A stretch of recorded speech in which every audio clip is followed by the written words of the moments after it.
Hi, I hope you're well. I just wanted to record a quick video for Pesach. And an admission that actually this goes back to last Pesach, last year.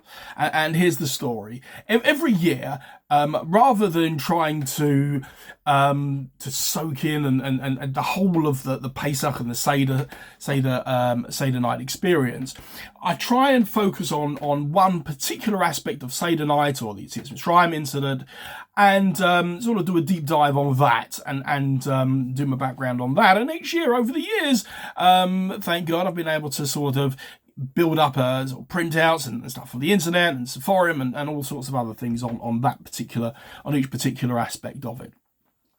And last year, I decided to pick the three signs that Moses was showed at the burning bush, and the signs he showed to the children of Israel, the elders of the children of Israel, and the sign he showed to Pharaoh.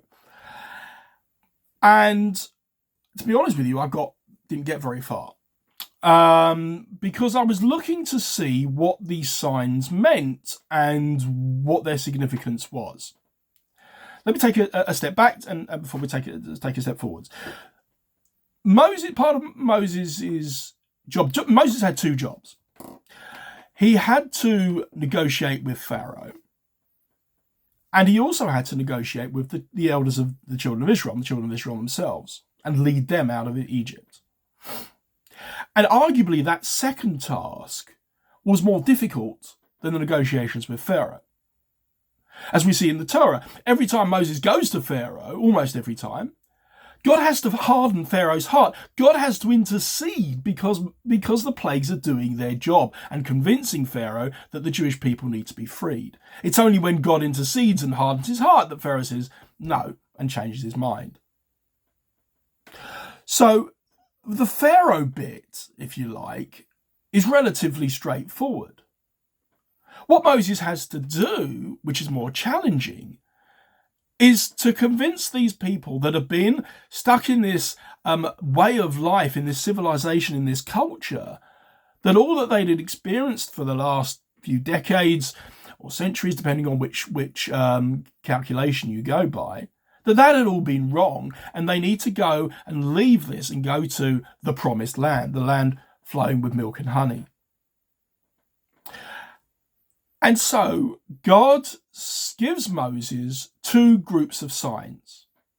He gives him three signs to show to the elders of the children of Israel. That's the one we're familiar with, the staff turning into a stick. The staff turning into a snake. Tsaras, he puts his hand in his clothing and he brings it out, and it's blanched white with tsaras, which is a mystical skin condition later described in the Torah in more detail.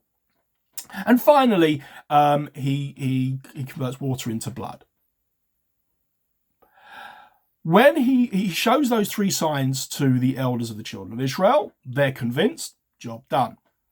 When he goes to Pharaoh, he only shows him one of those three signs, and that's the staff turning into the snake in the famous story.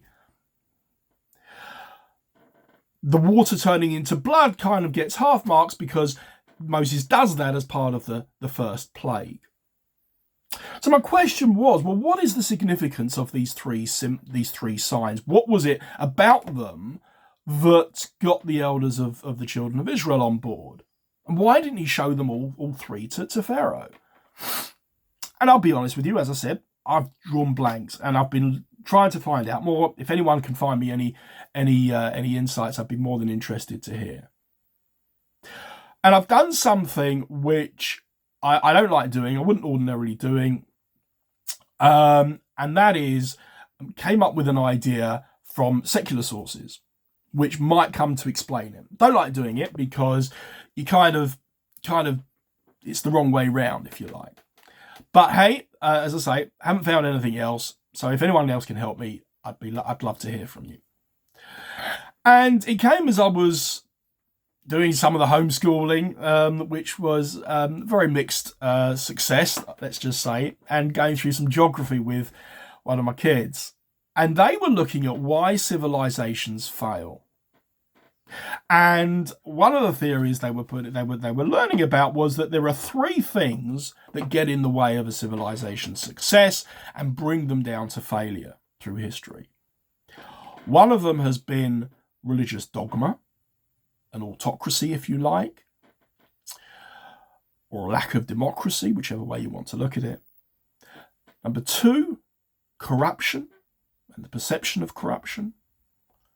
And number three, the presence of natural resources, which kind of lead on to those other two things, where you've got natural resources with which the populace of that civilization, that culture, are going to argue over.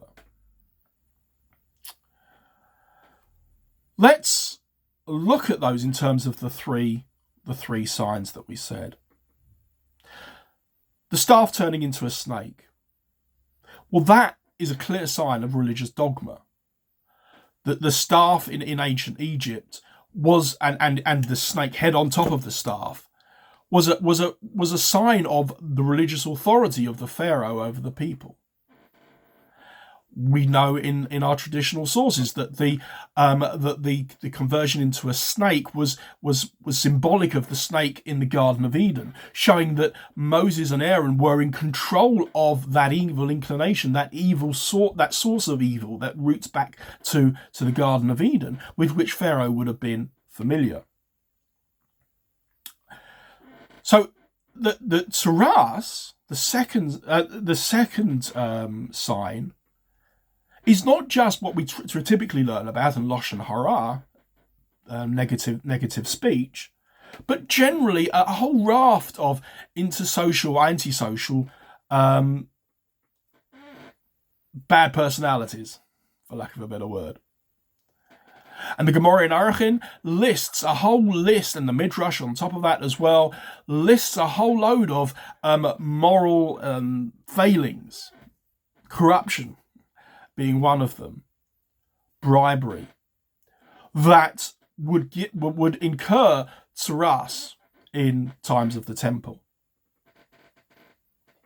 And lastly, natural resources. Well, in Egypt was blessed with the river Nile, which naturally gave the land a great deal of fertility and made growing crops there very, very easy. So we see these three aspects of a corrupt, a failed society, a failed civilization, inherent in Egypt, and inherent in the signs that Moses was given to show to the elders of the children of Israel. Because what he was trying to say to them was, this is wrong. This state is failed. It may seem successful because of all the huge monuments, the temples, the mausoleums. But actually what we need is a life with more meaning than that. Not built on the backs of slaves, a life of ethical monotheism, where human life matters. And these things are wrong. And we need to get out of here right now. Not just because we're the subjects of it and we're on the wrong end of it, but because even when we do get the upper hand, this is not the way to run a state, to run a people. So that's why he has to show those three signs to the elders of the children of Israel. The snake turning into the staff, the tsaras, and the water turning to blood. To show that Moses was going to negate all of these three facets of a failed state.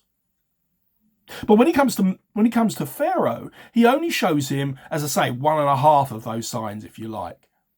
He shows him the staff turning into a snake. He shows him the failing of a dogma, of a religious dogma. Why is that? Because that's really all Pharaoh could change. That's what the purpose of the 10 plagues was, to show that God was supreme over the whole world, and that Pharaoh's idea of polytheism or henotheism or whatever it was absolutely wrong. Pharaoh had the power to change that and to be shown that this was wrong. Corruption, okay, that's more difficult to to clamp down on. Natural resources, well, the Nile is as the Nile is. There's nothing you can do about that. By nipping that aspect of it nipping it in the bud, if you like, Pharaoh, that sign was aimed at directing it straight to Pharaoh, and we know it wasn't going to work. That's part of the irony of the signs, is they weren't meant to work for Pharaoh, but nonetheless, it was to show him that's what he needed to change. It was a mindset change for him. As I say, it's an approach. It's not based on any of the traditional sources that I've come across, but it sounds quite interesting and perhaps worth researching further.